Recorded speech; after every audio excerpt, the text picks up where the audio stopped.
Hello guys, in this video I'm going to show you how you can make a favorites list in the Sephora app. But first I just want to mention, please don't forget to subscribe to my channel, because at 10,000 subscribers I'm going to show you my whole YouTube revenue statistics and growth strategy, how to make money online. So let's jump into it. Open the Sephora app, then go to the products on the bottom second icon, and here you choose a category.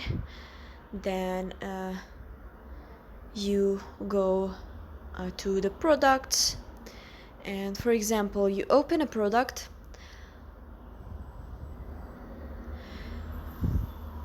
and here you will see on the product's picture bottom right corner you will have this heart-shaped icon. If you tap on it, then it will be red. That means that it is in your favorites, but you can do it in a much simple way.